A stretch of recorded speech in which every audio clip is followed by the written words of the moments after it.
offer insights, expert guidance, and clarity to students and parents navigating the engineering admission process. Let's begin this enlightening and empowering session together. The roadmap for today's seminar is as follows. Talk by our principal, Dr. Sangeeta Joshi ma'am. Panel discussion by our esteemed panelist, that is Dr. Meenakshi Arya, Senior Director, AI Research at Crete AI. Mr. Ayappan, Founder, Congruent Services, ICT Consultant and Strategist. Ms. Subhi Shildhankar, Co-Founder and Director HR, Cloud Consulage and Private Limited. Also, we have a VIT presentation, a quick glimpse at an educational experience at VIT. Last but not the least, this will be followed by a guidance session on engineering admission to have a better understanding of the admission process. We're honored to have Dr. Sangeeta Joshi, Principal at Vidyalankar Institute of Technology with us today. Madam has more than 3 decades of experience in engineering education and academic instrumentation. She is distinguished academician and researchers in microelectronics and instrumentation. She earned her PhD in microelectronics from IIT Bombay following a master's degree in instrumentation and a bachelor's degree in the same field from Marathwada University. Madam has been awarded the Best Teacher Award of University of Mumbai for the urban area for the academic year 2019-20. The Indian Society of Technical Education ISTE Best Engineering College Teacher Award for Maharashtra State for the year 2022. And the Best Faculty of the Year Innovative Applications of Technology Tools in Teaching and Learning at Computer Society of India. Innovative Application TechNext India 2024. Academic Awards. Madam has 120 plus publications to her credit. She has received many appreciations and recognitions at the university and national level. To officially begin our seminar, I now invite our respected principal, Dr. Sangeeta Joshi ma'am, to address the gathering and share their vision for engineering education and future opportunities. Ma'am, please.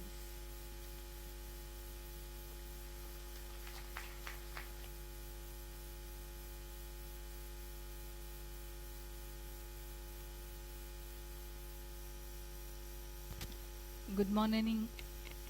Hello. Good morning and warm welcome to one and all engineering aspirants, parents and esteemed guests. Shri Ayappan Pillai, Dr. Meenakshi Arya and our dear alumna, Miss Subhi Shildhankar. And on dais, my colleague is there, Professor Pankaj Vanwari, our Vice Principal, Dr. Varsha Bhosle, First Year In Charge, Dr. Professor Sonali Borkar, my all faculty colleagues and friends. Indeed, it gives me a great pleasure to address you, to all the participants of this guidance seminar on engineering admissions for the upcoming academic year 25-26 on behalf of Vidyalankar Institute of Technology, Mumbai, which is one of the leading institutions in Mumbai and which is well known for academic excellence. All of you are at the junction wherein you all are in a dilemma what to be chosen, how to go ahead, what the career path is to be taken. I know all of you are in a very anxiety status, curious status, how to go ahead. Taking a decision is really very difficult, and for this very purpose this seminar is being arranged by our institute to let you know about the centralized admission process of Government of Maharashtra, to let you know about various career options for the engineering through the panel discussion which our esteemed guests and experts would be interacting with you, and of course we also would be letting you about the VIT's salient features our institute's brief introduction. Vidyalankar Institute of Technology, it is well known as a student-centric institute. Our slogan and mantra is student first. You will find here that at our campus we have very dedicated and passionate faculty, very qualified faculty on our campus. So our human infrastructure is very well known to all the stakeholders of this institute. We do have a very well equipped laboratories, state of the art laboratories, wherein industry grade equipments are available. You are today on campus. I would request all of you to please go through our campus, look at our campus. The infrastructure is unique one. You will find that the campus is green campus, clean campus. It is an award winning campus. The auditorium wherein you are sitting today, it is awarded by Design Share Award, internationally acclaimed Design Share Award. So you are on campus, so please visit all the classrooms, all the labs. VIT has received autonomous status in the year 2020, and that is how we are now able to design our own curriculum, which would be keeping pace with the industries and at par with the Industry 4.0. It is not only that, our curriculum is also in alignment with the National Education Policy 2020, wherein the buzzwords are holistic development and multidisciplinary education. You will also learn about this through the panel discussion. Friends, whenever any professional education is concerned, or whenever you look at any professional program, three important components are there: knowledge, skill and attitude. And a very well balanced proportion of all this has to be there. So in the Vidyalankar curriculum courses, you will find that the emphasis or the weightage has been appropriately given for the knowledge based courses, skill based courses and the attitude aspect, with appropriate tool set, skill set and mindset. One of the distinct feature of this curriculum, I would say, that the flexibility that it is offering to the students. Flexibility means opting for the various courses. You can actually personalize or customize your own learning journey by making choice of the courses.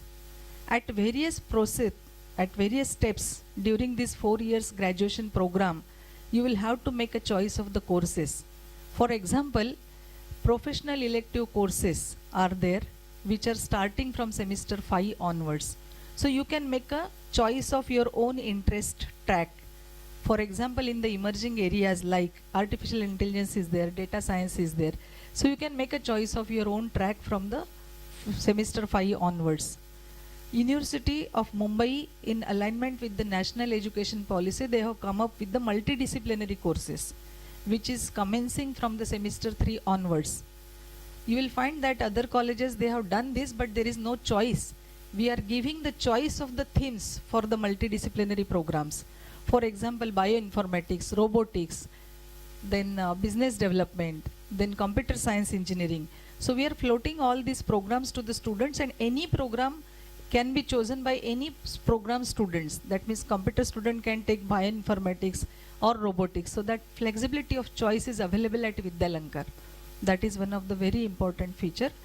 Third point, when you are making the choice of courses, is the honors and minor program in the emerging areas. So we have actually total of 13 honors and minor program available for your batch, and which would be commencing from the semester 6 onwards. So there also you will get a wide variety of choices. It is not only that, whatever the tracks that you would be choosing, in the same track you can go into the depth of the knowledge, and you can take a honors or minor program, or you can take the honors and minor program which is widely different from your track choice. That means you can do a track, professional elective track you can choose in a data science, and in artificial intelligence you can take a honors or minor program. So likewise, you can have the depth and breadth of the knowledge in your 4 years degree program. One of the most important feature of Vidyalankar is that we have a credit transfer program at semester between the semester 4 and 5 break. I am emphasizing on this program because this is the unique program available at Vidyalankar wherein our students actually do their courses, 4 credit course they do at a nationally reputed institutes to whom Vidyalankar has tied up with. And these institutes are IIT Bombay, IIM Mumbai, National Institute of Security Management Panvel, NISM Panvel, Xavier's College for Public Speaking course, CDAC Mumbai, and there is one more, L&T MUD. I mean L&T Training Academy is there. So there also all our 700, 800 students of second year, they undergo one course at these institutes. There are few institutes wherein we do the residential courses also. Our students stay for 8 days. So that is NISM and even in L&T MUD. There also we had a residential program. So this also I would like to emphasize on. And of course internship and placement opportunities are there. We also groom students accordingly at our institute. There are various platforms wherein students get groomed for the aptitude and technical test and group interviews and personal interviews. Our students participate in national hackathons like Smart India hackathons, and the record is that since last few years our students are winning prizes continuously. They are winning prizes in national level hackathons. So that shows that we are making them ready for the industry purpose. So friends, I would like to end with a quote of Dr. APJ Abdul Kalam.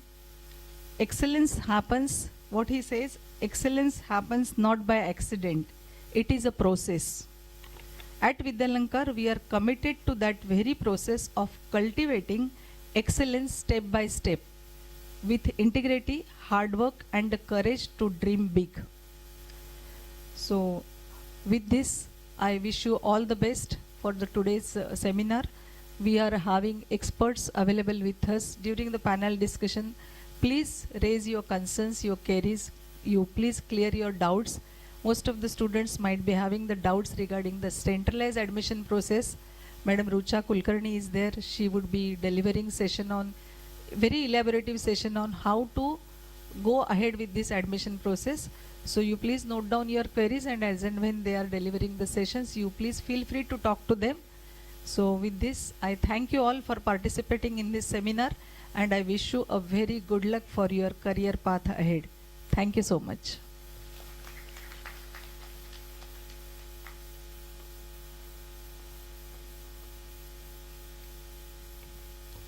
Thank you so much, ma'am, for your valuable insights and encouragement. Well, now we start with the panel discussion.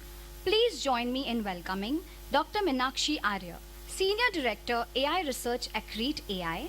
She is a distinguished AI scientist with over 15 years of experience bridging academia and industry. As Senior Director at VIT AI, she leads groundbreaking work in computational vision, developing AI solutions in video summarization, image provenance, and narrative intelligence, impacting defense, healthcare, and enterprise system. She also has a PhD in computer science. She has held key research roles in India and in the US, delivered talks at global forums, and mentoring emerging talents to drive innovation and real-world impacts through AI. Can we please have a round of applause for her? Thank you. Next up, we have Mr. Ayyappan Pillai, founder Congruent Services, ICT consultant and strategist, with over 3 decades of global experience in telecom and IT. Mr. Ayyappan is a pioneer in digital transformation and infrastructure strategy. He led the rollout of India's largest public Wi-Fi network across 3,000 railway stations and has driven mission-critical projects for telecom giants and government initiatives. As founder of Congruent Services, he offers strategic ICT consulting and mentors engineering students through their active roles in IEEE and academic institutions. His vision blends cutting-edge tech with inclusive development to shape the digital future of India. Can we please have a round of applause for him? Well, we also have Surbhi Shildhankar, co-founder and director HR, Cloud Counselage Private Limited. A gold medalist in human resource and a passionate social entrepreneur, Subhi Childhankar is a driving force behind Cloud Counselage, an award-winning IT and management counseling firm with a mission to bridge the gap between academia and industry. With a rich background in top MNCs like TCS, LTI, and Tech Mahindra, she now leads large-scale talent development initiatives through the industry academia community, that's AIC. Her vision of building a globally job-ready youth ecosystem has already impacted over 1 lakh students and professionals across India. Recognized with the Women in Tech and Young Achiever Award, she continues to mentor, recruit, and inspire the next generation of tech leaders. We welcome you all. Last but not the least, let me introduce you to our moderator for today's panel discussion, Professor Pankaj Banwari, Assistant Professor, Computer Engineering, with 20 plus years of experience of teaching and 5 plus experience of research industrial experience. Well, sir, you bring both academic insight and practical industry experience to lead this engaging conversation. We thank them for joining us today to share their journey, insights, and inspiration. It's time for the much anticipated panel discussion. We now open the floor to panel discussion on the theme Navigating Engineering Admissions and Career in the Tech Age. Our panelists will discuss trends in education, industry expectations, and how students can prepare themselves for both academic success and real-world challenges. I hand over the session to the panelists. Thank you.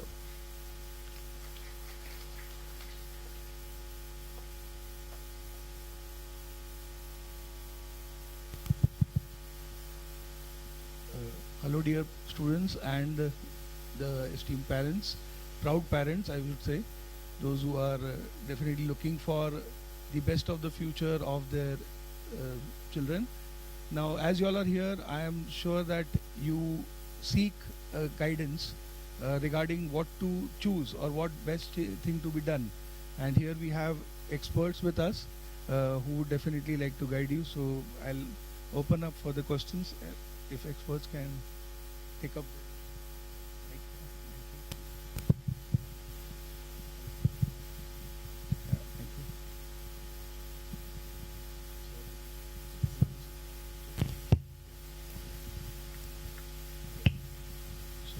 Dr. Meenakshi Arya ma'am, since you are into AI consultancy, what do you see as senior AI consulate?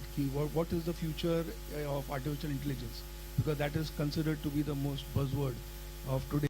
So specifically when it comes to engineers, what do you see as the future? Thank you so much, Dr. Pankaj. If I talk about AI, but before I talk about AI, let me tell you that engineering is an integral part of the development of any nation. We need good engineers always. When I did my engineering 25 years back, it was difficult becoming an engineer. And it was, a tough competition there. But today, when we say that the world is moving towards AI, what is more important today is domain experts. Everything can be done by AI, provided you know what is the right use case that you are trying to solve. So the company that we work for, it works for US Defense. I have expertise in AI, but I do not have expertise in defense. So whatever I do is actually led by people who are experts in that domain. I worked in healthcare, but I'm not a doctor, so I don't know how to build those systems which will, be an effective solution for the patients.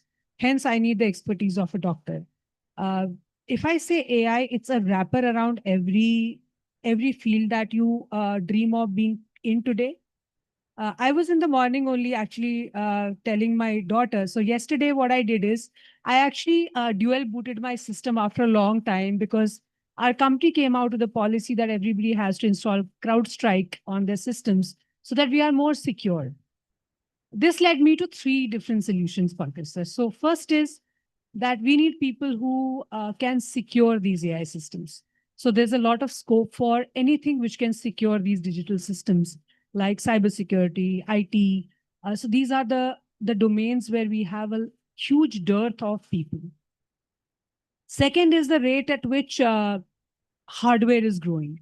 So we need a lot of people who have expertise in semiconductor development, in chip development, in these core areas. Like if you want to get into companies like NVIDIA and all, they do not hire AI engineers. Because if you are an AI engineer, you are one of the crowd today. But if you are a specialist, let's say you specialize in electronics and microelectronics and chip design, so on and so forth, you have a niche skill available with you. So when I was dual booting my system in the morning, because the company says that you have to install CrowdStrike, I told my daughter, I said, I remember my dad today because deep down my heart, I'm always an electronics engineer. I love playing with underlying architecture. I love playing with chips. But my dad didn't let me become an electronics engineer. At that time, 27 years back, he said, being a computer engineer is good because there are lots of jobs. But when I look at my friends who did electronics engineering today, leading projects, which are real chip development projects in NVIDIA, I really envy them. So if I have to sum up what I said, AI is a blooming technology. We've had multiple revolutions. There was industry 2.0, then 3.0, then 4.0. Now we say that it's industry 6.0 actually, which is driven by AI. But you all have to understand AI is just a technology. But what drives AI is the domain expertise that people will bring in by, enrolling in different courses, which actually bring in that, which actually give the power to these AI systems. So that's my thought on the whole thing. Thank you very much, ma'am. So, Ayyappan sir, so like ma'am pointed out about the different domain expertise in defense, in healthcare, and various sectors that a student should possess down the line. So, in your client base, what do you see as the future about these telecommunication, electronics engineering, or rather healthcare, biomedical sector to take up the shape in future, say 4 or 5 years down the line? Yes. So, Dr. Pankaj, very good question in terms of what each area of engineering will be worth. So, my take is okay, I can just take you back. I started my career, or I am an electronics and communication engineering undergraduate, BTech in an ENC. Then I did my master's again in UK for again operational telecommunications. So I moved from pure telecom to this business of telecommunications. And in my job, besides deploying, I mean, just to give a perspective, I'm part of the team that brought internet into India. This is 30 years back. This year we'll be celebrating the 30th year. So on August 15, 1995, we were very happy to bring in internet without really knowing what it's going to do. Okay, so AI is in that stage now where it's going to make things change. So from there, networks, I had to then get into the space of managing those networks. And when talking about managing the networks, IT came into the picture because you use a lot of computers, a lot of software. So though I was not very keen with coding, etc., it was about software because I had to learn, and also get the right software built to manage these networks. So you have millions of network elements that have to be managed to give you right input about things going down or getting bad and so on and so forth. So what I'm coming to is, while I might have started at one ENC engineering branch, I couldn't shut my eyes to other branches.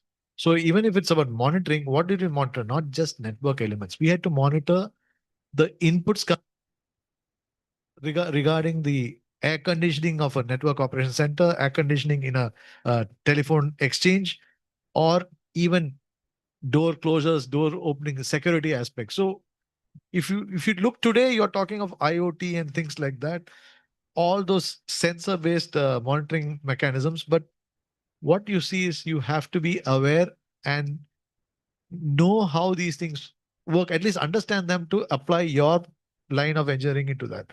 So coming to the crux of it, so I talked about network, IT, so now healthcare. So the same story happened. So just out of interest, I left my corporate avatar and decided to chart out territory chart out my own path, because I realized networks, IT, and so much of other knowledge that is coming in, you can apply across industries, not just get stuck with one telecom company that I was part of.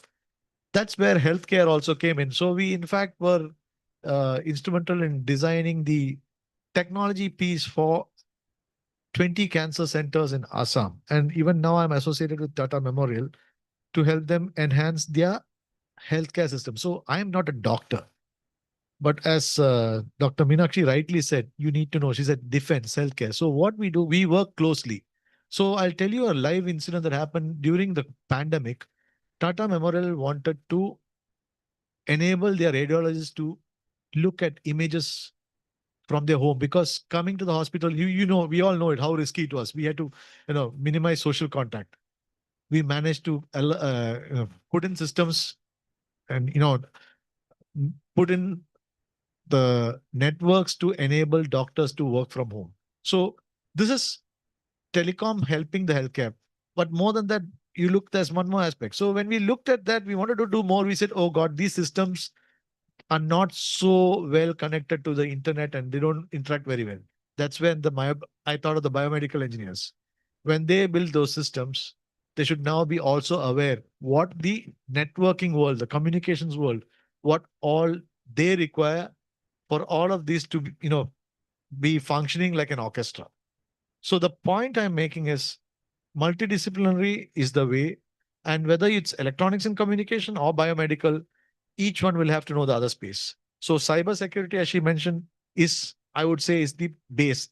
Anything that you touch with computer, you must understand, and anything with computer connected to internet, 100% you have to secure it, because cyber security will only ensure that your invention keeps going. So for the aspirants, I would say please look at areas of interest in terms of whether it's healthcare or defense or, for that matter, network per se. Whatever you take, you be well versed in that area, focus on that area, and then, as Meenakshi ma'am said rightly, wrap it around with the AI, because that's when it'll make sense. Because if you don't have the necessary data regarding that domain, AI is not going to help you one bit. So this is my bit on this. And thank you very much, Aipal sir. So coming to our alumni from 2007, right? Computer science. So Meenakshi ma'am had her passion towards electronics, and she gradually landed up into PhD into computer science. Okay, and now working into even sectors, a domain with domain experts. Ayyappan sir had time to move from telecommunication to gradually towards IT services, and look at clients even in other domains like healthcare. Uh, you happen to be from core computer science, and now at Cloud Council works as a academia industry connect. So competition is rising. Nowadays students don't have that many years to wait to make a choice later what is their area of interest, and the market is so competitive that they need to be ready by the time they are graduates. So as a industry academia connect, how what kind of technologies do you feel that a student should prepare themselves for during their 4-year program itself, parallel, to make it them industry ready, so that, because nowadays the competition has increased, so the time duration for them to prepare is lesser. How do you take up that challenges and prepare them? So thanks, Dr. Pankaj. As you've rightly mentioned, right? So as employers, I have been recruiting, around 5 lakh. I've dealt with 5 lakh candidates. So they are looking for individuals who can hit the ground running from day one. So you need to have that real world experience while you're still in your academia. And during those 4 years, through our platform, industry academia community, we are providing them with the continuous professional development opportunities. So they can explore one of our flagship, which is Global Professional Internship, through which they can choose across 50 plus IT management and humanities domain. So by the time that they graduate, they already have that kind of industry ready as well as global ready experience to showcase to their employers. Basically, students should look for pursuing some real experience through internships and project, Yes, and taking it as per their area of interest. interest. Yeah. So that and that particular internship now NEP provides it as an integral part of Correct. curriculum. Correct. So they get a complete, like MBBS doctors only had a privilege to work with hospitals in Right. their last 6 months. Now even engineers have that particular opportunity. Correct. So I think they should really look into exploiting the best of their connect with industry and themselves. Right. And as Dr. Meenakshi also mentioned, so the emerging fields that I would say, like the buzzword everybody knows today is artificial intelligence, then machine learning. Organizations are also getting data centric. So data approach, data analysis.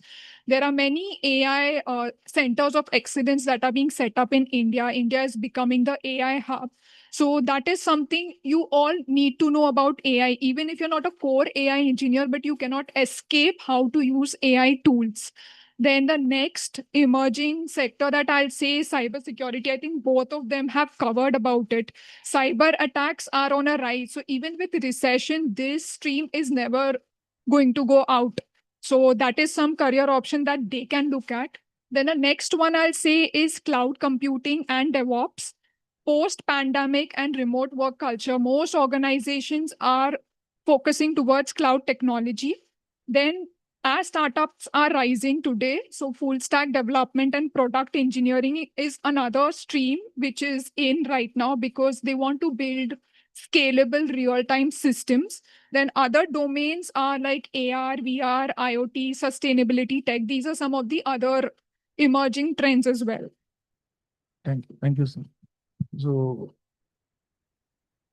I'll just add on. So there is a desperate need of good ML ops engineers because ML ops is what actually converts a product from POC to productionization. And people who understand hardware, who have a knowledge about how to optimize pipelines, how to leverage the underlying hardware which you have. So those are the people who are really highly in demand because you cannot deploy a large scale AI system till you do not know how to leverage 4 to 5 GPUs, which are there a part of the, part of the infrastructure which you are setting up. So infrastructure engineers and ML ops, that's again a very, very growing demand today in the market. So two more things which has come to relevance in the recent times. Of course, while what Dr. Meenakshi and Subhi mentioned is more like now happening. Quantum computing is one area you should have AI. Because again, like how AI has hit everything, quantum computing will hit everything, including AI, cybersecurity, and we'll be up for a more powerful computing paradigm that we are yet to experience and understand. So I'm not trying to say keep looking at that now, but but I guess the next 4 years time, by that time we touch 29, that'll be pretty, in a good state where there'll be a lot of excitement. So that you must keep. But having said that, in terms of cybersecurity, we already said, I would also urge electronics, specifically electronic warfare. Operation Sindoor is fresh in everybody's mind. If you look, Operation Sindoor was the success of electronic warfare systems.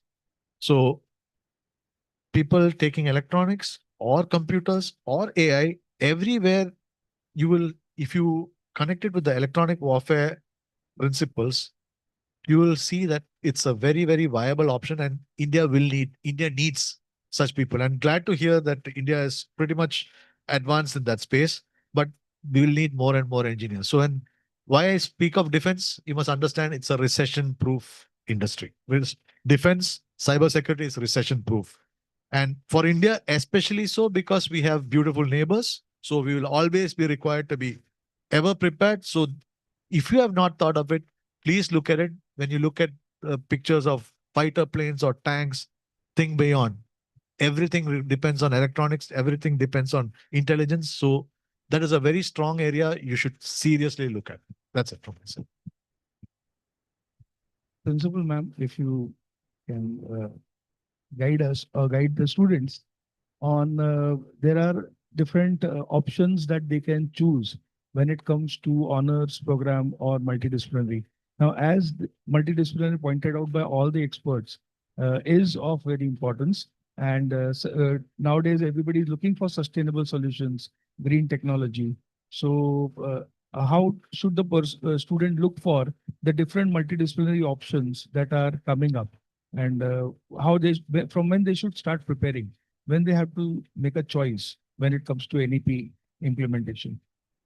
So, well, in my address also, I have told you that in the National Education Policy 2020, government is focusing more on holistic development and the multidisciplinary education. So long as multidisciplinary choices are concerned in the engineering education, the very purpose behind it is that in a college, suppose there are 5 or 6 disciplines: computer science, electronics engineering, biomedical engineering. We do have a biomedical engineering. And supposing uh, maybe in the same campus, you have different colleges also. Like we have Vidyalankar Institute of Technology, Vidyalankar School of Information Technology, and Vidyalankar Polytechnic. So the very purpose behind putting this multidisciplinary education is that whenever you become an engineer and whenever you are looking for a product development or prototype development or patent you are filing, so in that knowledge from all the disciplines would be coming. Some part from the mechanical would be coming, some part from the electronics, some part from the robotics would be coming. So it is very much essential for a student to have knowledge from the other disciplines. Now these days students are more inclined to even the management courses, financial management courses. So keeping all this in mind, government or national education policy has made a provision in the curriculum that you can have the choices from different themes. So either from the different discipline you can have, or you can have a different faculty. Faculty means different college itself. That means arts, commerce, science. Those courses also can be inculcated in the curriculum to enhance the knowledge of a student. Now, University of Mumbai is these days talking that in the chemical engineering, you need some chemistry part from the BSc chemistry point also. So those courses also can be inculcated in the multidisciplinary education. So either from the different discipline or from the different faculty itself, those courses are there. And students are supposed to make choice of these courses from the semester 3 onwards. So first year, first semester 1 and semester 2 normal courses are there, which are related to the basic science, engineering science, skills courses are there. Under the NEP now government has divided that into the different verticals. These are called as the verticals. So skill based courses are there, program core courses are there. So likewise one vertical is the multidisciplinary courses, wherein multidisciplinary as well as the open electives are there. These are widely different from your discipline. For example, you are in a computer science and you would like to take a project in a bioinformatics because information management system is a part of your curriculum, but biomedical is not a part of your curriculum. So to some extent, if you need to have the knowledge from that discipline, so you can have 14 credits. These are the 3 courses plus 1 seminar. Each course would be having 4 credits. So 3 courses from semester 3 onwards you can take from the bioinformatics. Computer science students can take other courses like robotics, or biomedical students can take computer science, because from the employability point of view, these courses are very much important for the students. So ultimately, you are having the 14 credits, bouquet of 14 credits from the computer science. So the choice is given to the students, but not in the all the institutes. In our institute, at least, we are providing the choice to the students to from 5 different disciplines. You can make a choice. So that is the significance of the multidisciplinary education that will definitely help you to groom yourself to make industry ready and for making the projects which are actually demanding the aspects from the multiple disciplines. I hope that I'm answered. Yeah. To add on to that, why this multidisciplinary is important is because when you have different skills, right, you become more agile and you become more employable across different roles and industries. And with the startup culture coming up, whether you are a founder or whether you're working in a startup, you're expected to wear different hats.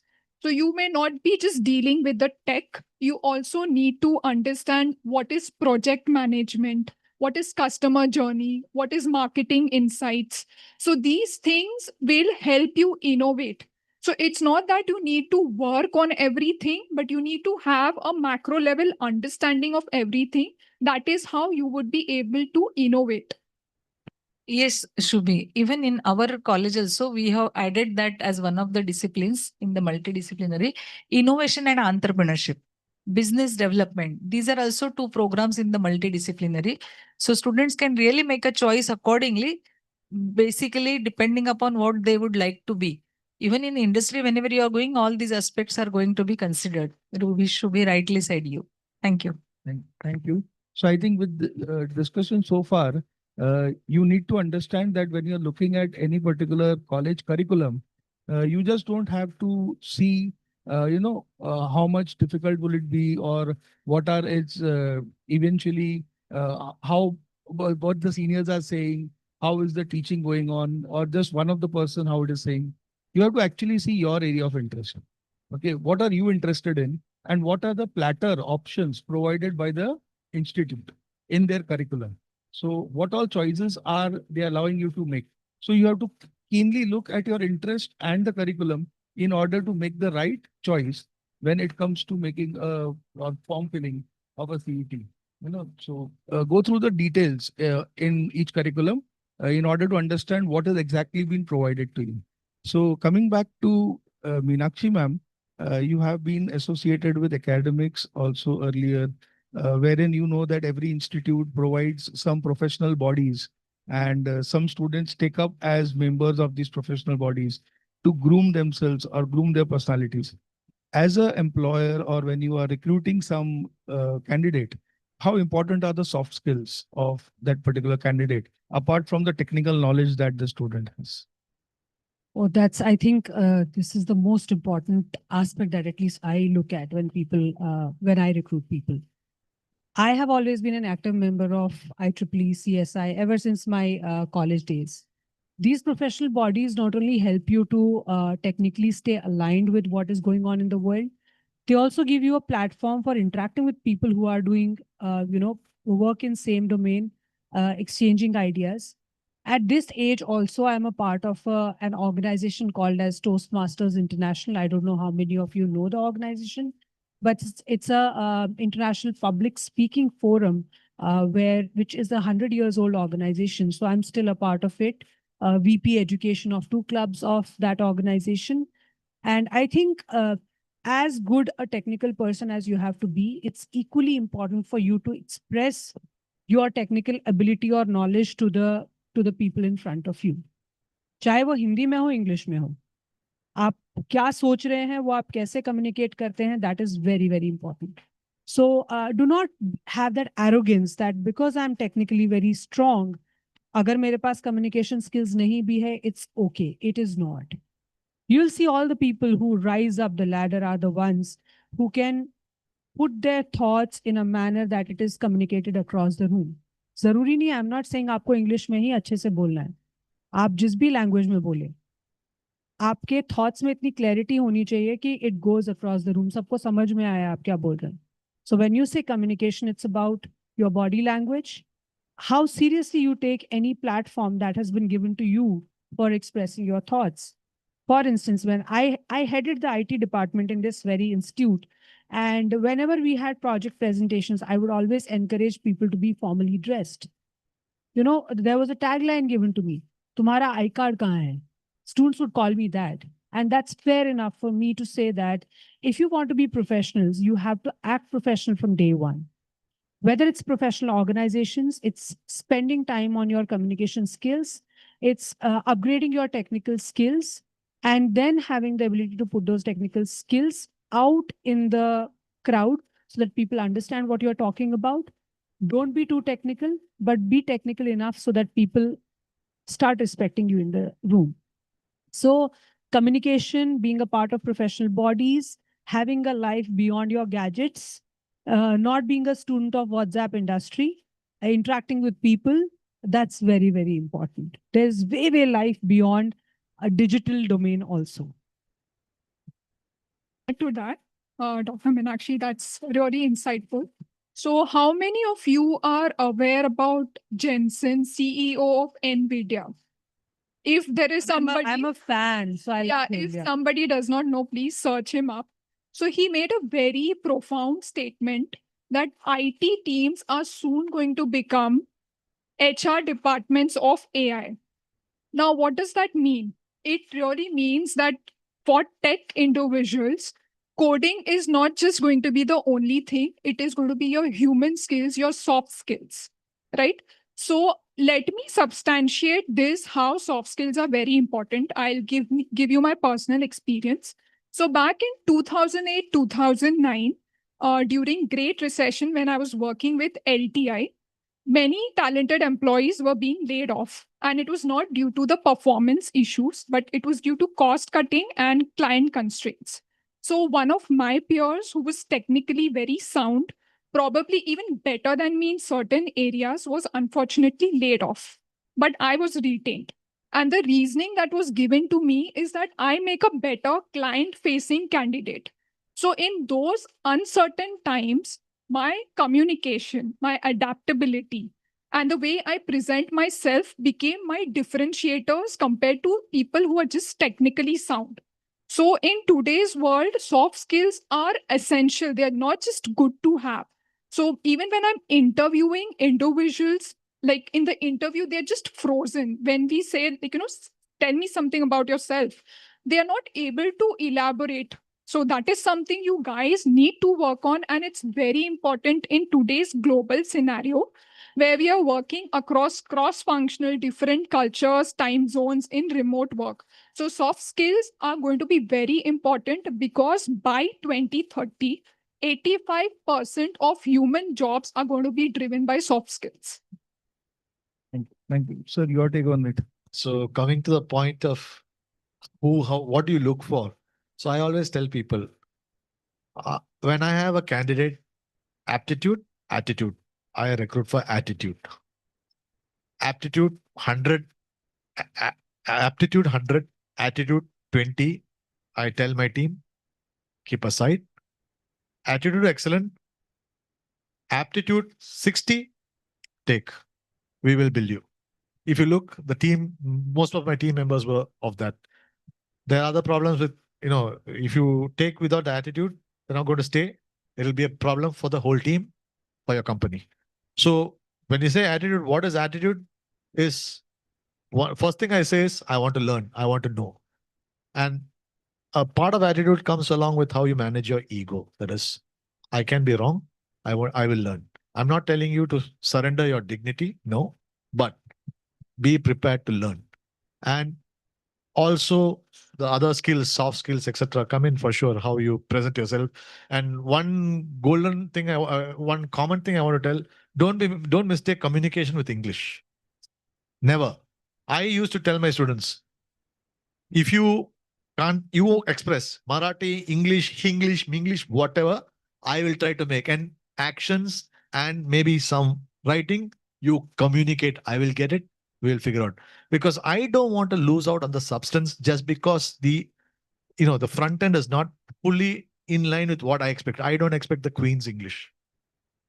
So communication is about conveying the essence, simple but effectively. Now, there is no formula, but you have to learn. And how do you do that? Joining forums like Dr. Meenakshi mentioned about IEEE, IIT, CSI. There are so many student forums, so many organizations. That's the place where you can go make your mistakes and learn without any cost because no marks are being lost. So I will encourage each and every one of you to take part in some kind of group activity where you can mingle, learn, and then sharpen or hone your skills and smoothen the rough edges. So my take is attitude over aptitude, but does not mean no aptitude. But so always keep, I will try, I will always succeed, I'll never give up, I will learn. That's what I would say. And learn, I will unlearn and relearn because that will be required in today's world. I'll just add on one more point here, which is very pertinent. My son recently joined Zomato as a generative AI engineer, and he was very happy because he was moved from latent to nugget to develop some of their voice bot. And he was very happy one day, Mama, I think I know it all. And I told him the day you know it all, you should stop working and come back home, because the day you say I know it all, that's the death day for you. Also, one more thing which I like, when I started, I did my BTech in computer science and technology. Then I did my MTech in computer engineering with specialization in biometrics. I did my PhD in computer science and engineering with a specialization in digital image processing. Every time I pivoted, I did not have a knowledge of the domain that I was working in. And today I lead, I'm the senior director of computational vision of AI research at a very fancy company in US. But I did not learn these skills while I was in college. What I learned was technical basics. That is very, very important because as Mr. Ayappan said, skills are gainable, but your attitude towards, I'm a student throughout my life is what takes you far, far ahead. When I'm sitting in this forum, I'm learning so many things from Shubhi, who must be my son's age only. But the fact that everybody in the room has something to offer to you, which you must learn, is very important. It doesn't matter what we study today. The most important thing is how fundamentally strong we are and how willing we are to adapt to what is growing. Every industry changes every 4 years. What you learn today is not going to be applicable next 4 years. There was a time when web technology was the buzzword. Every college started an MTech in wireless technology, web tech, and today those people have pivoted very conveniently into another domains, which is fair enough. But if you feel that, oh, another very, very, sorry, sir, this just crossed my mind. So how many of you know what is y is equal to mx plus c? Have you all heard that? Can I just have a show of hands if you know this equation? Y is equal to mx plus c. Don't tell me you've passed 12th and you don't know what this equation is. Can you tell me why is this equation very important? Is it important, first of all? Do you ever feel this is important? The equation of a straight line. Why is it important? Anybody? Yeah. Yes, son. Sorry. It's geometry. Absolutely. Anybody else? Like, I love this equation because it is the backbone of every AI that you study today. You say every problem can be modeled on the basis of variables which are there. This is a univariate problem. So you call it a linear regression, add more variables. It becomes a multivariate problem, and add activation functions to it. It becomes a nonlinear problem. Do it over layers and you have a deep neural network. So when you question, why do we study calculus? Why do we study y is equal to mx plus c? There's a logic to all of them. It's just that because we want everything instant noodles, instant Instagram, instant TikTok. So what is the depth about what you study? That's most important. That's how I would say. And communication is not अच्छी English. It is अच्छे तरीके से जो आपने सीखा है वो हर एक को communicate करना, उसको implement करना, और जो आपने implement किया, knowing that fully. So I think that's very, very important.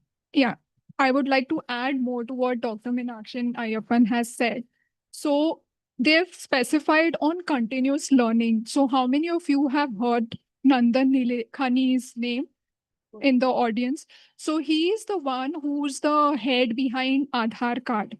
And in one of his interviews, he had mentioned that, continuous learning is something that will take you ahead. So if you all are aware, technology is changing at the pace of 10x. So you have to be a lifelong learner. And this, I don't mean just technology. So Dr. Meenakshi mentioned, right? Like with conversations with people, also you're learning new things. So when you meet individuals, try to understand what are the problems in their life, how are they tackling with it. So these can be business problems, these can be other problems, but that is how you keep on learning. So this is something that is going to take you long run. You have to be a lifelong learner. Thank you.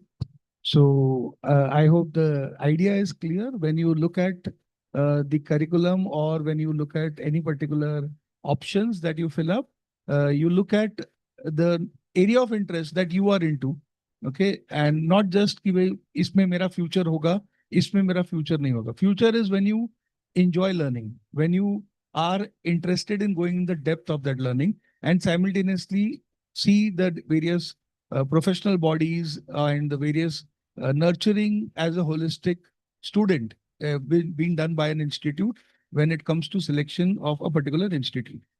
Whether it is just making you a T-shaped profession who can work in a specific domain only, or is making you a wholesome, holistic engineer who can mold themselves and sail through the winds of the future. Okay, so that is important.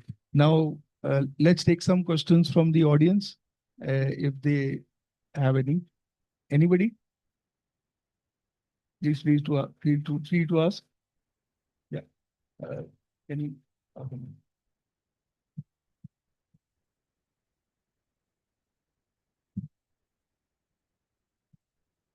Hello. आपको पता है कि ऐसे बोला जाता है कि engineering college में टीचर्स प्रोफेसर्स रेडी नहीं है इंडस्ट्रियल नॉलेज के लिए। मतलब उनको सिर्फ अपना थियरी पता है, आपको प्रैक्टिकल उनको नॉलेज नहीं है, ऐसे बोला जाता है। विद्यालंकार इंस्टीट्यूट में क्या सिनेरियो है, आप प्लीज बता दीजिए। Yes, very good question. Uh, See, in higher education, there is a process of making the teachers. There is a B.Ed course wherein how to teach, what are the different pedagogies, how to handle students. So that is being taught. In professional courses, there is no such course or degree the faculty is supposed to undergo for teaching learning. Immediately after ME, they are eligible to apply as a faculty in the engineering college. And that is how engineering college runs. In Vidyalankar, this point is very well taken since long. We have been doing this practice as a faculty internships. We depute faculty to the various industries in every semester break. You will surprised to note that in the last break, summer break, we had deputed our 38 faculties to different industries and institutes, nationally reputed institutes, to undergo various courses. Even now AICT has come up with the industry internship for the faculty. They have a one scheme. So for that also we are going to depute the faculty, and even recently our couple of faculties also had been to NIT Surat and IIT Dhanbad for PG scholarship AICT program.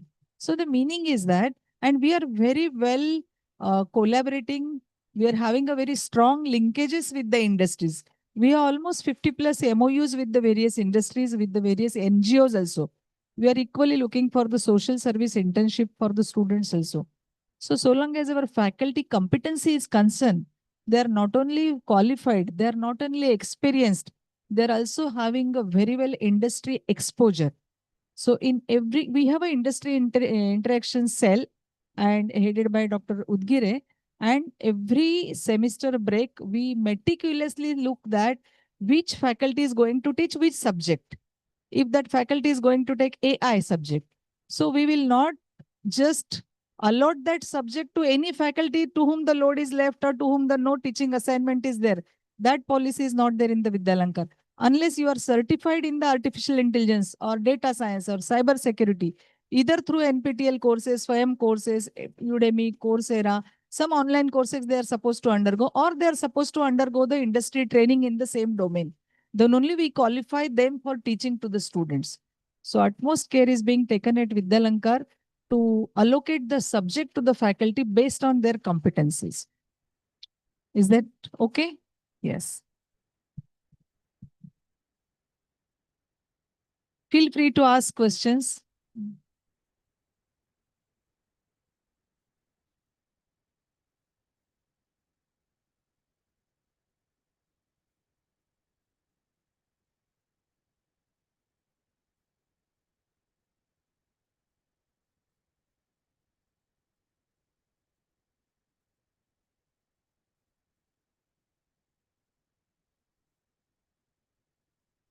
No, for all autonomous institutes are still affiliated to University of Mumbai for the degree purpose. So in the university, you will be getting the degree in the BTech in your program, and their University of Mumbai would be issuing in the name of the autonomous institute would be there in the degree certificate. Our first batch would be coming out in 2026. We started autonomous status in 2022. And in the NEP guidelines, there are 4 kinds of degrees university is going to give. Out of that, 1 degree multidisciplinary minor, they are in dilemma. But there are basically 2 kinds of degrees. One is the BTech with your program. BTech with computer science, BTech with electronics and computer science, like this. Second is, for this, a specific number of credits you are supposed to undergo. Normally these are 160 plus credits. कुछ programs में 160 है, 162, 164 है. This is the basic degree awarding credits. Over and above that, if student is interested in doing the additional credits for honors and minor degree, these are the 18 credits. So students up to, it is based on the student CGPI, they are eligible for this honors and minor program. So based on your eligibility and based on your interest, you can opt for this additional 18 credits, and then you would be getting the additional degree. Honors in maybe artificial intelligence or minor in sustainability and green and sustainability. We have actually some minor programs, user interface, UI, UX, or maybe AR, VR. So like this, some honors and some minor programs are there. In the presentation by subsequent presentation, you will get all those degree titles which Vidyalankar would be offering for your batch. Yes. Good afternoon, everyone. My question is that nowadays everyone is running after computers and IT. Students are being told that you have to do computers and IT. Suppose if a student takes AIML or AIDS or cybersecurity as a BTech course, so what are the pros and cons for that? So is it advantageous or disadvantageous, and what are the job prospects as compared to computer science and IT branches? Dr. Meenakshi. I have been on both sides of the fence. So when my son was taking his admission, he got into both computer engineering, and I'm giving you practical example as a parent and not just as a professional. So I told my son, do a degree in core computer engineering, because core is what always remains the same. There are like phases when AI, ML, as I said, a couple of years back, web technologies were the in thing. Then there was wireless communication. So depending on what is the current market, what does the governments of various countries want to promote at current point in time. You all know NVIDIA is the biggest dominator of hardware which powers all these AI systems. And they all remain very transient, in my opinion. That's what I have observed in 30 years of my career. They are all very transient. They come, they stay, and they go. I don't say AI is going to go. It's the future. But if I have to guide anybody, I would always say go in for a core degree, and not just computers. It's not today. Ever since computers came, everybody thought that computers are the ones that bring me job. So let me give you both perspective from when I was a professor in universities versus when I work in the corporate now. When you are a professor, everybody tells, when you are a parent or a teacher, everybody tells you, oh, computer engineers are the ones who earn the most.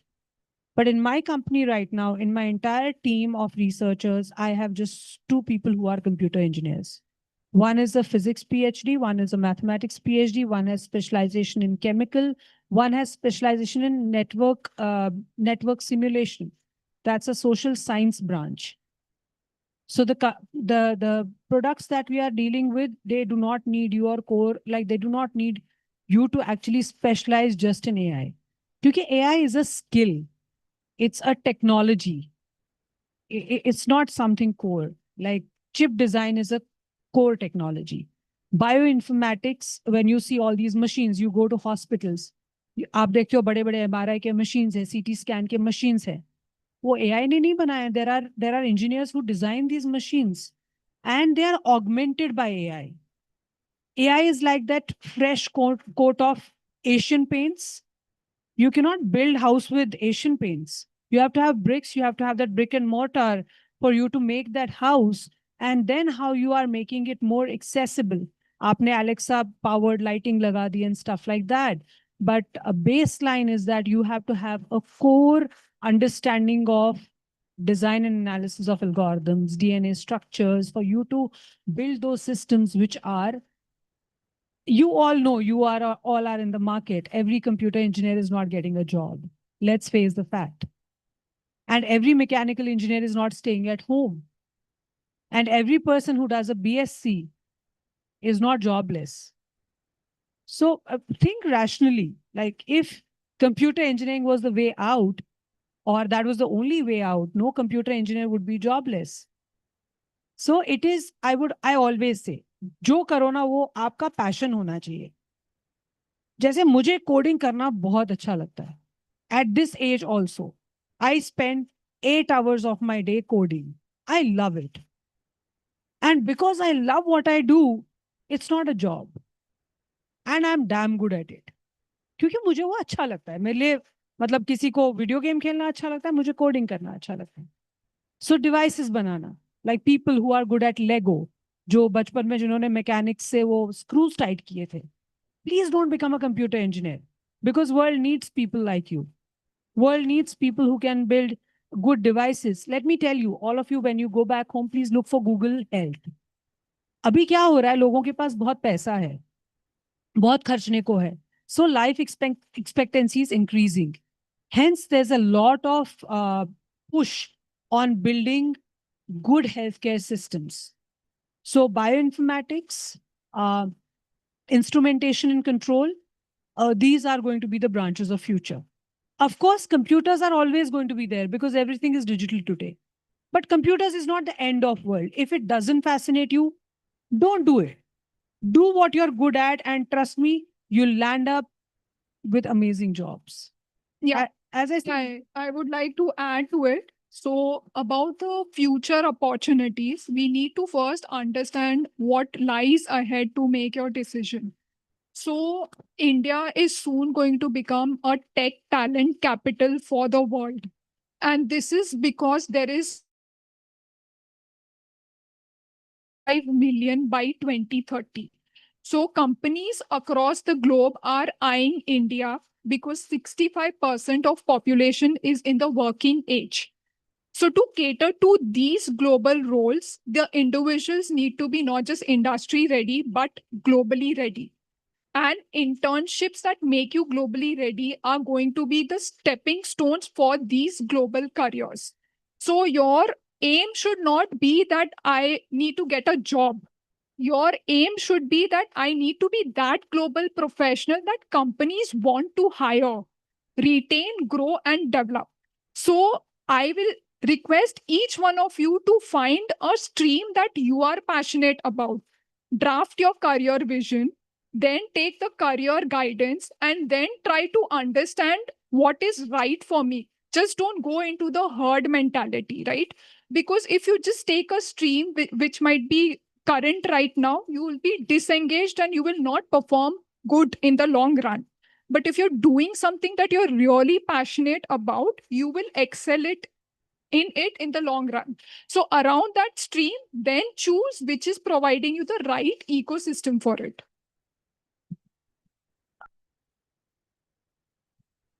Hello. Shall I add one more point? What Dr. Meenakshi said and Ms. Shubhi said. Meenakshi said it very rightly. What your question was, whether computer science is to be taken or AIDS, cyber security branches are to be taken. She said it is a cherry on a cake. So cake is computer science and cherry is your AIDS. That is what she said. I would like to add to that in Vidyalankar. We are having the branches as a computer engineering, information technology, electronics and telecommunication engineering, electronics and computer science, and biomedical engineering. What we have done here to have a depth and breadth of all these emerging areas like artificial intelligence, data science, cyber security, UI, UX, AR, VR. There are two ways to explore these at Vidyalankar. You would like to do AIDS, and she said it is like a Asian paint. I said it is like a cherry. So you can opt for a computer engineering, and there are two places or two times you are getting a choice. One is in the professional elective tracks. Normally in other colleges, in university pattern, what do? They give you 3 courses. Out of that, you choose one. So for semester 6, you are choosing one. For semester 7, again, they are giving you 3 courses. You are choosing one of them. So no relevance to the one which you have already chosen. And in third semester also, or the last semester also, they are giving you choices of 3 courses. Out of that, you choose one. That is the meaning of elective in the university pattern. And many of the autonomous institutes are doing that. At Vidyalankar, we have done explicitly, we have made the tracks, professional elective tracks, right from the semester 5, right? So from semester 5 onwards, you can have a data science, you can have a AI, you can have a AIML, you can have a cyber security, you can have robotics, you can have IoT, you can have embedded systems, VLSI design, you can have all these tracks. So there at first time you are getting a choice of courses. So you are still a computer engineer with professional elective of 18 credits of this track. Second time, in the honors and minor also, we have 2 types. One is In the AIML, if you are doing the track, AIML track you are chosen, you would like to go into the depth of that. So in that case, you can choose advanced AIML as an honors and my honors program. So you are going into that depth of the knowledge. But if the student says that I have done enough in the professional elective track of artificial intelligence, now I would like to choose a data science. I would like to know about the data science. So he can choose the honors in data science. So for those students, we have specially designed the honors.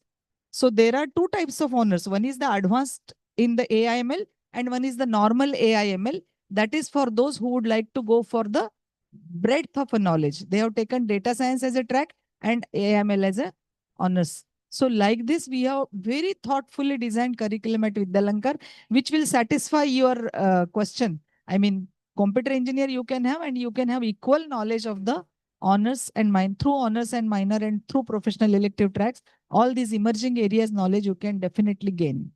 Thank you. Thank you.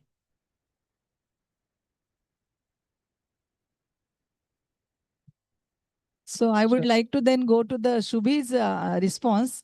Answer, ma'am. So I am a computer engineer. I lead the senior AI research at my company. My brother is an electronics and communication engineer from a college in Bhimtal. You would not have even heard of the place. It's called Birla Institute of Applied Sciences.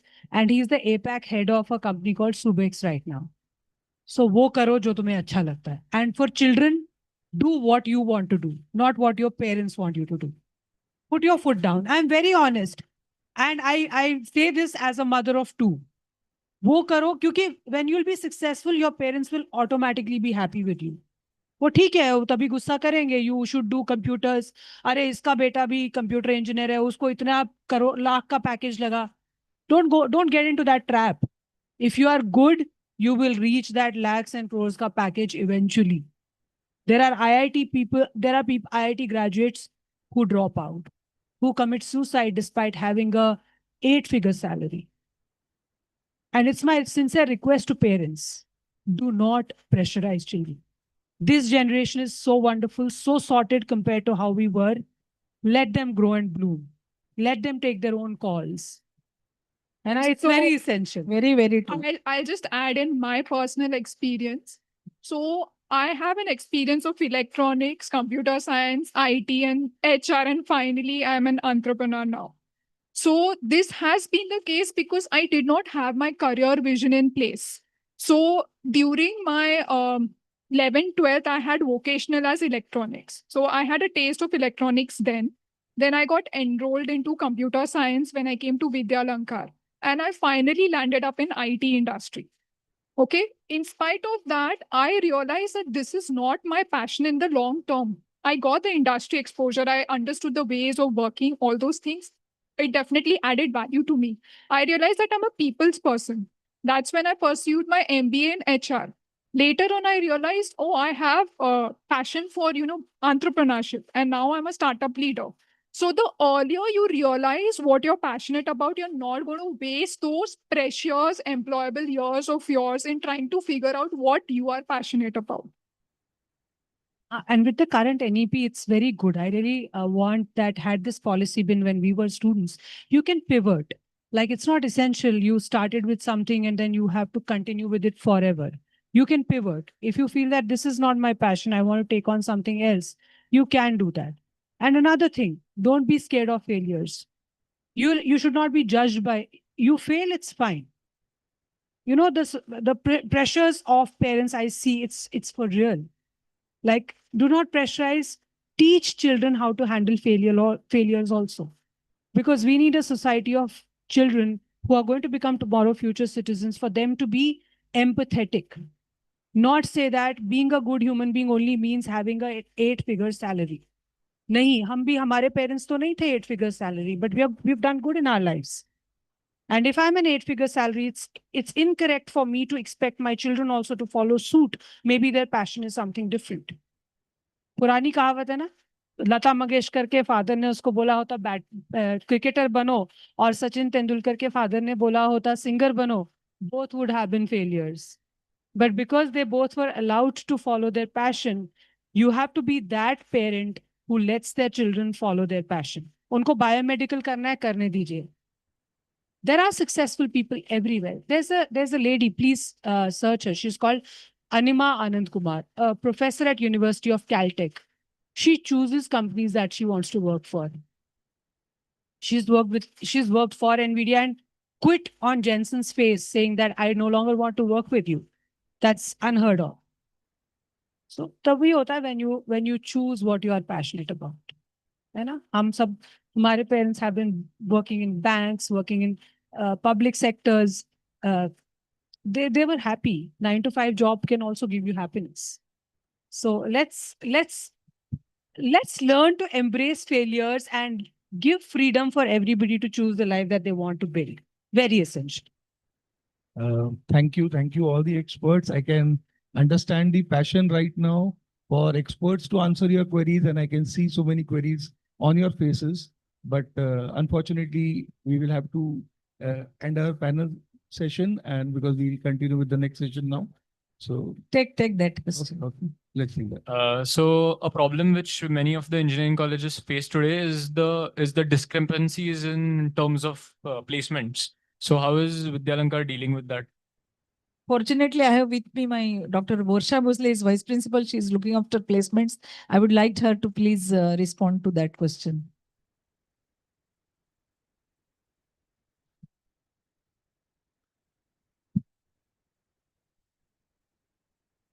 Hello. Yeah, very good afternoon to one and all. I will not go with the word discrepancy. We are having a placement cell and we give opportunities to all the students to take 3 choices. That is, like Dr. Arya said, you would prefer a 9 to 5 job, you would prefer a higher education, or you would prefer entrepreneurship and innovation. So in Vidyalankar, right from first year, we encourage innovation and entrepreneurship because that is what India needs today. You must have heard about Honorable Prime Minister Modi ji. He says there is Startup India, there is Viksit Bharat. So our main focus, first of all, is on innovation and entrepreneurship. We have innovation and entrepreneurship cell. We have experts who guide the students in innovation and entrepreneurship.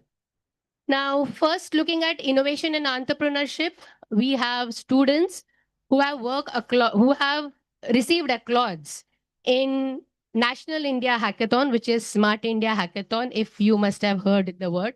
Every year we have many student groups who win prizes in lakhs in Smart India Hackathon. There is an initiative by IIT Bombay, that is TIH, and we have students who have got fundings from IIT Bombay to work on the projects they desire to work. And they have been working throughout the year. So that goes with innovation and entrepreneurship. Then coming to higher studies, we have students who are placed in US top ranking institute. For biomedical, we have John Hopkins Institute. For other fields like computer, electronics, or whichever they aspire to be, we have students who have been selected in top 50 US ranking universities. Coming to placements, if you take statistics of last year placements only, we have students who have got packages in terms of lakhs, that is 10 lakhs, 12 lakhs, 13 lakhs, 24 lakhs. The final decision for those packages yet to be out. We have students who have got placements in companies like Google. We have Google clubs which are there on campus, which encourage students. We have many clubs on campus because we thoroughly believe that it is not only like many panelists told you, that for a holistic development of a learner, it is not only the academics. We have sir who said that attitude is the first thing. So all these activities build on as individual students to be placed in a company. But placement does not happen only in final year. We have 100% internships that are third year students have acquired now in many companies, and there are opportunities of pre-placement offers also.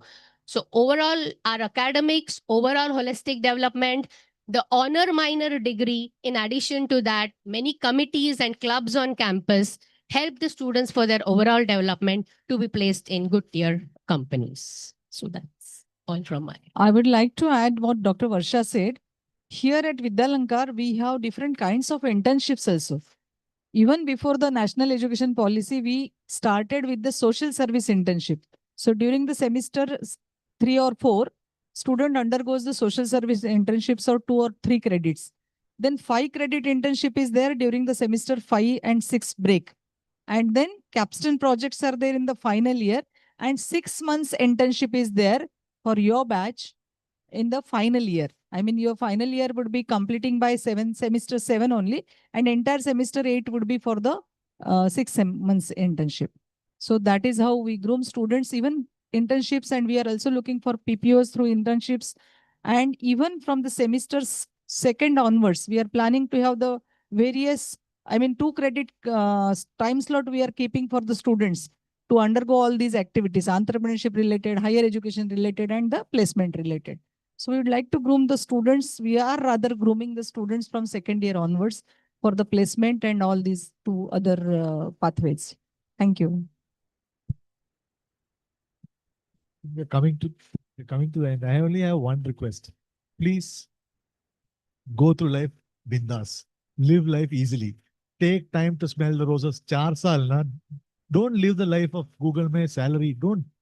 These 4 years, you will not get it back easily. Or not easily, you're not getting it back. Live life, enjoy whatever you get, because this is the most minimum responsibility time you get. So don't get too much pressure. Computer, electronics, isme kya, I am, like you've heard, each of us can pivot anywhere. So please I only have a request. Join, don't let pressure eat you up. Live life stress-free, enjoy, go through. Whatever you do, enjoy. Even some bad moment, enjoy that. And then come over, use that moment while you enjoy. How do I get out of it? Not, that is your attitude. So please take it easy. Don't get pressure. Ye job, 10 lakh job, 10 crore job, forget it. You all at the end only have so much you can eat. Enjoy your life. So that's my only last parting point to all of you, parents, students, all of us including.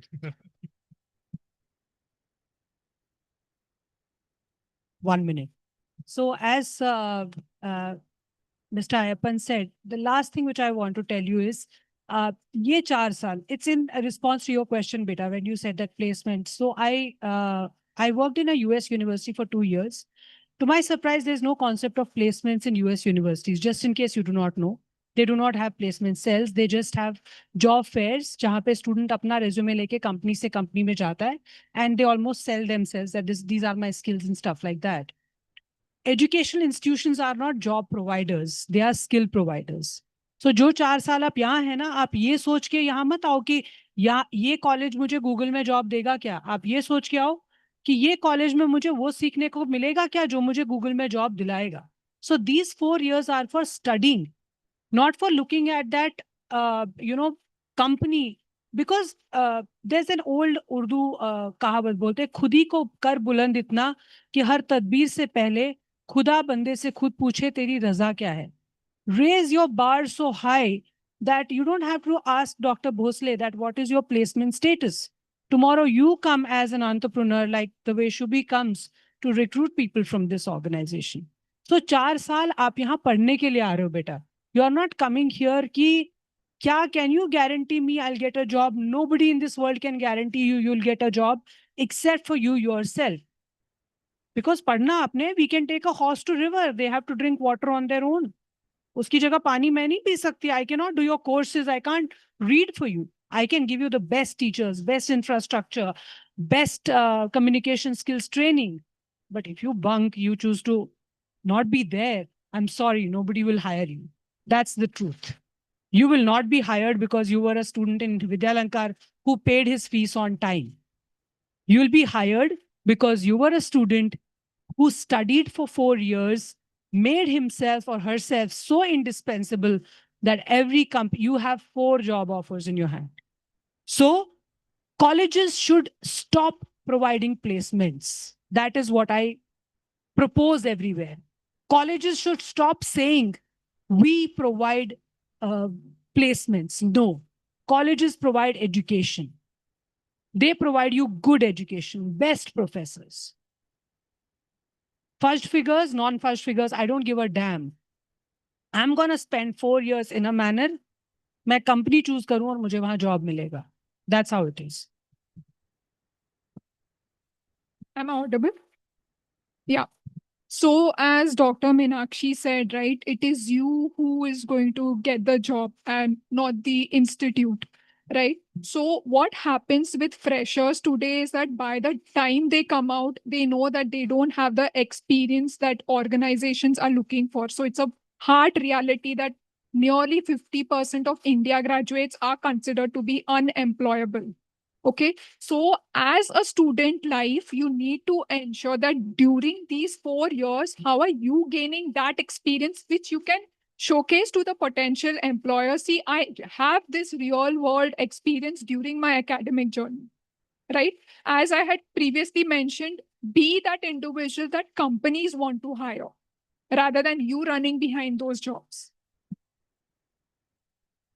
Thank you. I think for more queries, do visit later after the seminar. There are kiosk, faculty members, even students who would be possibly your future seniors are there around in the M lobby itself.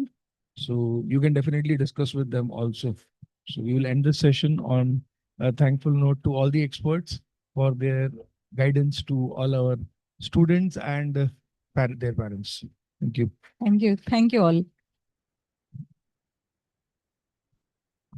Esteemed industry experts, our principal Dr. Sangeeta Joshi ma'am and Professor Pankaj Panwari sir for being a part of this panel discussion. Your insights, experience and advice have been immensely valuable in guiding our engineering aspirants towards a clearer future path. Let's give a round of applause for all our esteemed panelists. Well, now I request all the esteemed panelists to kindly be seated in the first row.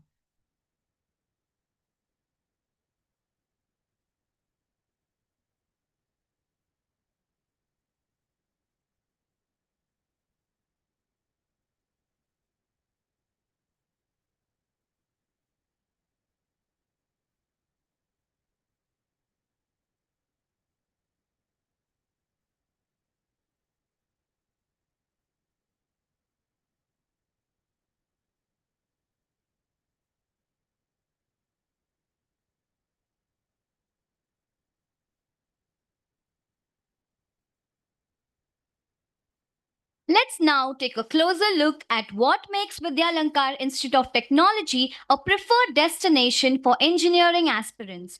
Academic strengths, infrastructure, industry collaborations, and placement highlights. Here's a quick presentation by Dr. Miki Barua showcasing the engineering journey at VIT.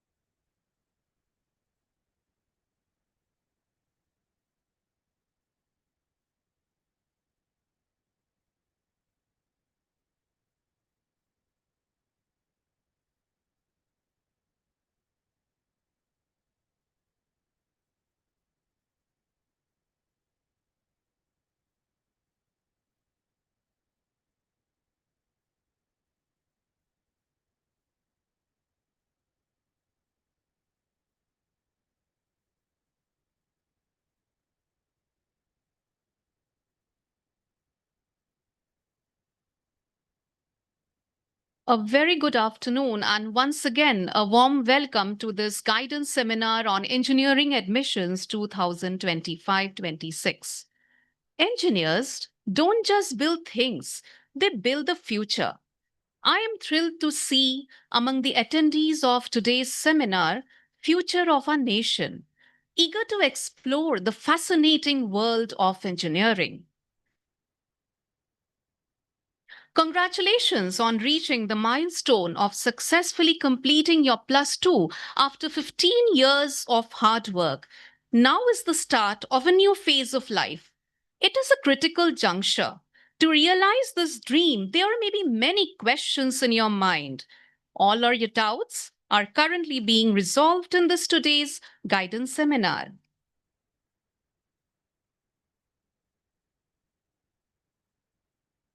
Let us go through the parameters which one should consider whenever we are selecting the institute. and the branch in that institute. When it comes to the question of selection of institute, what parameters of the college you will look into? First and foremost, you should be clear about your interest. Find out whether qualified and experienced faculty are there, and then look into the infrastructure, amenities, placements, higher education opportunities. And the third aspect is definitely about the affiliation and accreditation of the college. For instance, NAC inspects the entire institute and NBA is program specific. Now, accreditation is an important tool as it shows that the college is already certified by a national agency. Equally important is the affiliation. Now, affiliation is very important whether the college is affiliated to approved universities recognized by AICTE. When it comes to the branch selection, students should prioritize that. What are the career opportunities in that branch? What is the future scope? How is the curriculum? And is it in sync with the industry? You can seek advice from the counselors, from alumni, and industry professionals. Now, let me introduce you to some points regarding our institute. Vidyalankar Institute of Technology was established in the year 1999.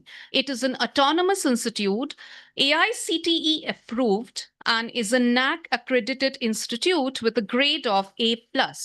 I feel proud to share that when we got accredited during the year 2019, wherein NAC was in the revised accreditation framework, we were placed at an all India third best rank and Maharashtra first rank.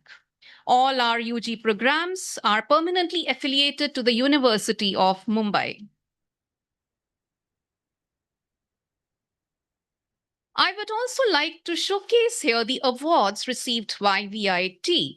As you can see, VIT has received the Best Institute of the Year, Thought Leadership Award by CSI, Tech Next, and many others.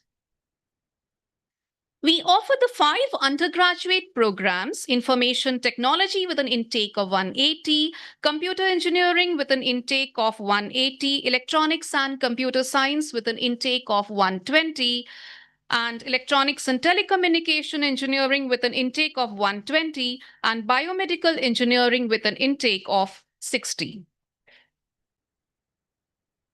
VIT also offers post-graduation degree in management and MTech and PhD in engineering programs. You can get an opportunity to study the latest courses such as Industry 4.0 recaptures, such as AI, ML, IoT, DevOps, and many others. Now, after this broad picture, let us have a glimpse of what is in store as a student of Vidyalankar Institute of Technology. VIT's mantra is student first. Students form the center of our Vidyalankar universe, and at the center of it revolve the learner centricity and student delight, which hold great significance in everything we do.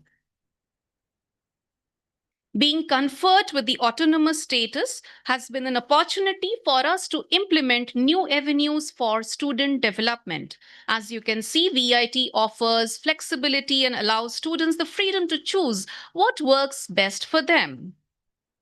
The synergy of our curriculum, pedagogy, and evaluation equip our students with the right tool set, skill set, and mindset required to achieve professional excellence.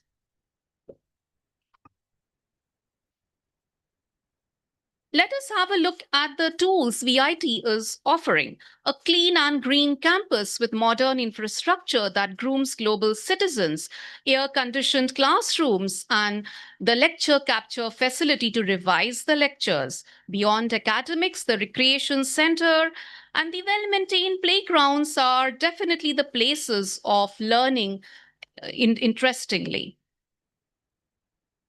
Labs are said to be engineers' second home. That is where the application of concepts learned in the classroom happened. VIT has well-equipped labs to stimulate the spirit of innovation in young minds. Machine and Deep Learning Lab, Artificial Intelligence Lab, Design and Prototype Lab, AR/VR Lab, IoT Lab, to name a few.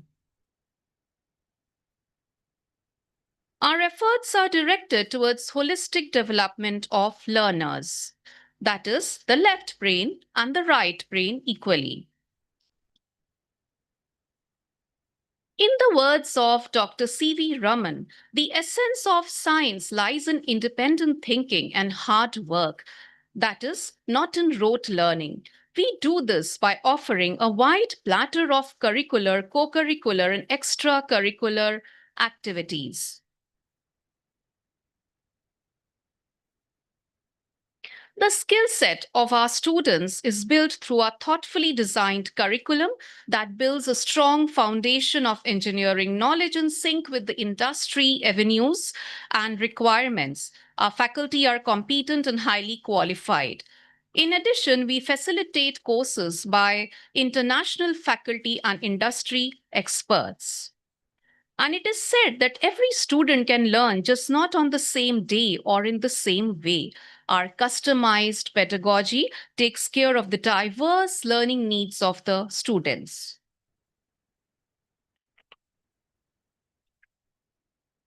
Let us have a quick look at the bouquet of multidisciplinary minor programs that our students will get to choose from in their second year of engineering onwards. As you can see, these MDM courses are included in your BTech program. In addition to their BTech program, students can also opt for honors and minor degree programs for gaining extra 18 credits as per their interest. You can either pursue honor degree program or specialization minor degrees from your 6th semester onwards. VIT's unique credit transfer program offers an opportunity to our students to attend courses in top institutes like IIT Bombay, IIM Mumbai, CDAC, and NISM and LNT. Students can avail these courses completely free of charge. I am happy to share that 100% of VIT students have bagged internship opportunities in prestigious organizations.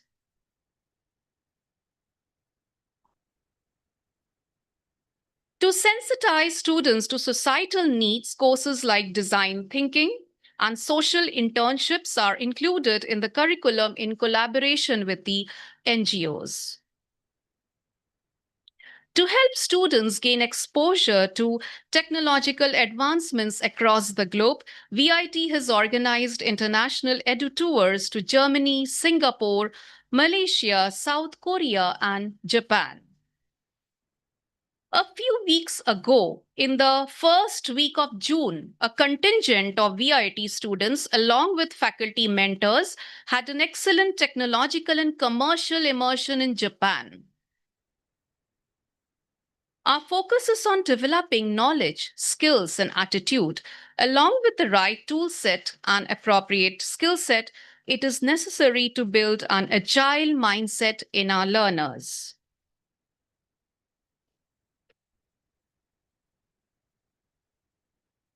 There are many professional bodies like Google Developer Students Club, CSI, IEEE, TEDx, and many other clubs wherein students can organize and engage in technical activities, as shown in the slide.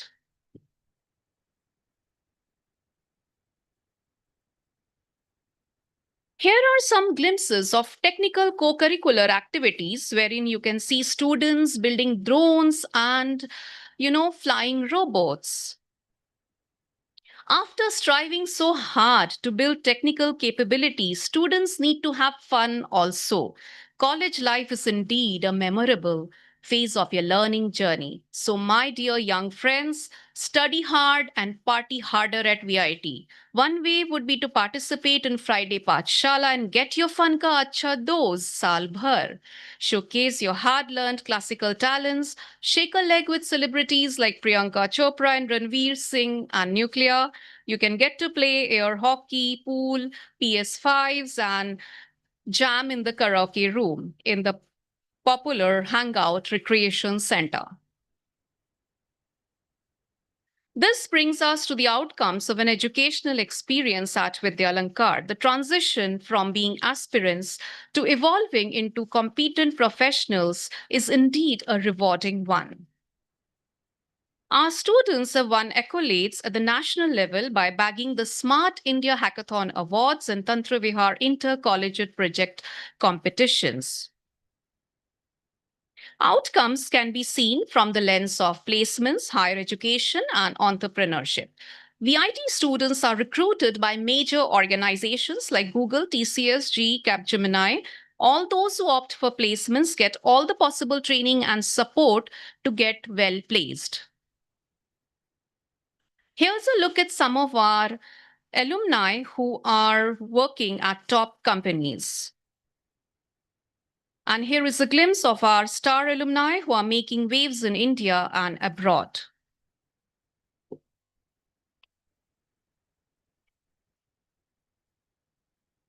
Some prefer to pursue higher studies and they go to IIT Bombay, IIT Madras, IIMs, Johns Hopkins, and Stanford University. Those who wish to set up their own startups get all the support they require. Mission Unicorn, currently 23 projects are in incubation, backed by a strong team of international venture capitalists, and 7 are functioning as full-fledged startups.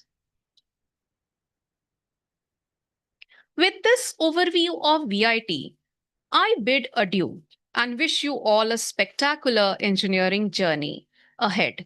I and my colleagues hope to see you soon in our VIT classrooms. Best wishes. You can scan this QR code displayed on the screen to join our WhatsApp channel. So here, signing off from here, Dr. Mickey Barua, wish you all the best. Thank you.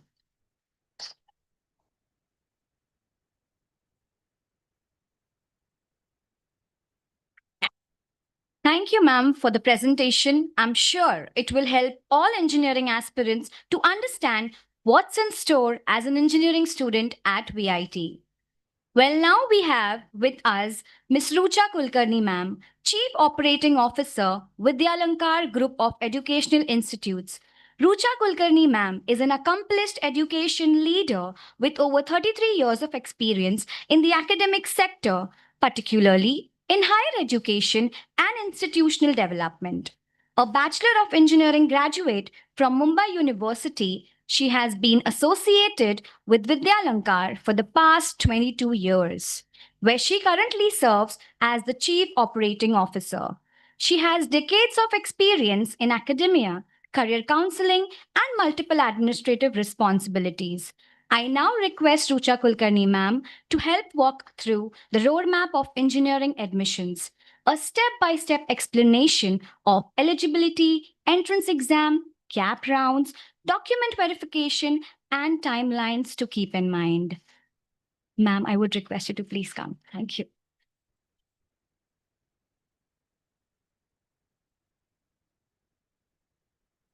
Hello.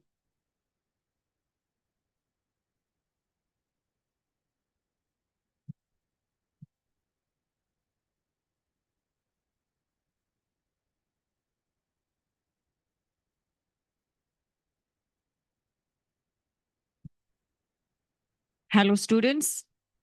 So here I am to share with you how your admission process is going to be. I know you are waiting for a long time for the process. It's not for today I'm talking about, but it has been almost a month that your results for CET got declared.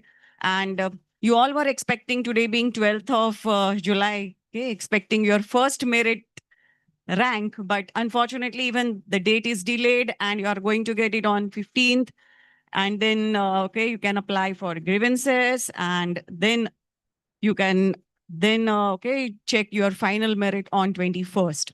So let's have a quick overview of what's going to happen when, and how actually you need to fill up your option form. Okay? So part one, I'm sure you all must have already done with it, right? Not waiting for today to get the final verification done. So 12th of July, that's today. I'm sure you all must have already confirmed your verification of documents, and now waiting for 15th to get your rank. So each one of you will get a state level merit number. Girls will also get a girls state level merit number. Basis your category, you will get category, if at all. Minority, for example. So each one of you will have a unique merit number. What are you going to do with it? Nothing. You will get to know that, okay, where I stand in a particular category, okay, in the state. And then you can check what was the cutoff with respect to the rank as compared to last year's CAP round 1, 2, or 3, which is already available on mahacet.org, right? With your percentile, you must have already checked that what are your chances of getting into the college that you are interested in and the branch. With rank, you will get more clarity. If at all you find any issues with respect to the rank that you get, you can definitely apply for the same, and then on 21st, the final merit rank will be available to you. Only then after the CAP rounds will start. Hopefully soon after 21st. Okay, so we can expect somewhere from 23rd or so, CAP 1 will begin.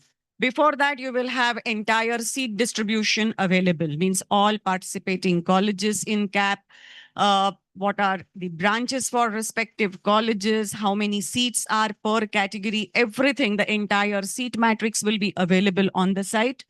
And then you will be participating in CAP round 1. Now, that should not be the time for you to think, okay, what should be my first choice? Then what is next? I hope you all must have written your choices on paper. Okay. So you will then participate in CAP round 1. You are allowed to write minimum 1, maximum 300 choices. Of course, no one would go till 300, but yes, that's the number you can go up to. You can aim to get into different types of colleges, as you all know. May it be a government college like VJTI, SPCE, where all admissions will be only and only through CAP, because these are government colleges. 100% seats, only state seats, means only on the basis of your CET. JEE Main is not going to help you to get into VJTI. Okay. You're also going to get your AI rank also now on 15th and then on 21st. Means with how many students now you are going to compete even for all India seats. Already you have the rank by NTA. But now basis number of students who have registered for this CAP process, you will get to know you will be competing for those 15% of the all India seats in all unaided colleges where you stand. Okay? ICT is the only institute where 30% seats are for all India seats, means you all are eligible, but only on the basis of JEE main, and rest 70% state seats. Now, except VJTI, SPC, as far as Mumbai colleges are concerned, rest all colleges are unaided. May it be a non-minority college like Vidyalankar Institute of Technology, SPIT, or minority colleges like DJ Sangvi, Thadomal, etc. Here, 80% seats through CAP and 20% institute level. So a separate independent process for institute level seats.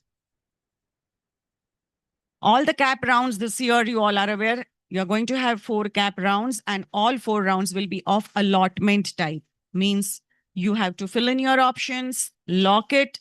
Allotment will take place in a computerized manner, means your presence is not required. You are not going to get that how the vacancies are getting created. Okay. That's the reason writing options is very, very crucial. In fact, this year it's more because the 4 rounds and how the options are made mandatory. So what is an option? I'm sure you all know it. you have to choose a college that you would like to get into, means opt for a college that is the first 4 digits, because when you will fill your option form, what you are going to see on your screen is nothing but a series of 9-digit codes. You don't have to by heart any college code. You have to select, say, a college, for example, Vidyalankar Institute of Technology. So 4 digits means 3139. The first one, that is for the region. So Mumbai colleges start with the digit 3. Say Pune University, Pune colleges start with a digit 6. So when you select Mumbai region Vidyalankar Institute of Technology, 4 digits that gets fetched are 3139. The branch that you would like to study, the course, say computer engineering, then the next 3 digits are for the course. So 245 is the code for computer that gets fetched. Second last digit is for the type of shift. All colleges run in a general shift, so that's going to be 1 by default. The last digit is for the type of seat. 0 means a general seat, okay? Whereas 1 is TFWS, means tuition fee waiver scheme seat. Only eligible candidates can apply for TFWS. So I hope those who are eligible, you must have already verified your income certificates. So the merit numbers that you are going to get, eligible candidates will also get their TFWS merit number. Okay. So such eligible candidates, while opting for a college and a branch, will write the last digit for TFWS, means if allotted such college and a branch, tuition fee gets waived off. These are the seats which are available in all colleges for all branches, and these are 5% over and above sanctioned intake. Now, when we speak about over and above sanctioned intake means what? For a class of 60, means if 60 is the sanctioned intake, it's 5% more. It's above seats number 60. ठीक है जैसे कि EWS, which is only for general category students. EWS, those who have submitted their EWS certificate. So for EWS, there is nothing that a particular code is there. Your merit for EWS will be automatically considered for EWS seats which are 10% over and above the sanctioned intake. So TFWS and EWS, these are not reserved seats. These are over and above sanctioned intake seats. ठीक है? And available in all colleges for all the branches. So in short, your option form would be a series of such 9-digit codes. It would be read as, say, 3139245110 means Vidyalankar Institute, Computer Engineering, General Shift, General Seat. A candidate who would be applying for TFWS, the last digit would be 1 that gets fetched as 1T. A TFWS candidate can definitely have the options for TFWS, and if he or she wish, can even opt for general seat. ठीक है? So you have to write separate codes for TFWS and general, those who are eligible. So this is nothing but a college course combination. So when you are actually going to write your options on paper, first thing is decide on the branch of your interest. I'm not going to speak more on this because already we had a panel discussion about how to select branch, which branches have scope, whether a college and a branch will give you a good scope or you as an individual would give you a good scope, right? So select the branches of your interest and then college basis different factors. So once you have your college and course combination ready, okay, the question is now what I should prefer. Should I give more importance to a course or to a college? So you need to form a balance between the two. Just to stick to a course, you just can't go to any college, any XYZ college, right? Similarly, just to stick to a college, you may not like to study the branch you are interested in. So need to form a balance between a college and a course. It's your option form. These are your choices. Okay. So there is no thumb rule that, okay, this is how I must write down my options. A student may feel that I'm interested in college A And so his choices could be college A computers, college A information technology, college A telecom, college A ECS, say same set of branches with college B, then college C. You could see here the options are mentioned college-wise to a certain extent. Some other student may feel, no, I want to be a computer engineer. So my choices are college A with computer as a branch, then college B, C, D, E, but can't go to any XYZ college. I would otherwise opt for IT with college A, B, C, D, E. Here arrangement of options is branch wise. I always recommend that one should not blindly go with college wise or branch wise. It has to be on the merit of the option. Means the branch of your interest and the college that you are going to opt for. Okay. See, for example, college A, the reason could be it's a government college. For example, I would like to go for computer college A, but my branch of interest is computers. I would be fine. My second preference would be college B computers. Then computers and IT, no difference.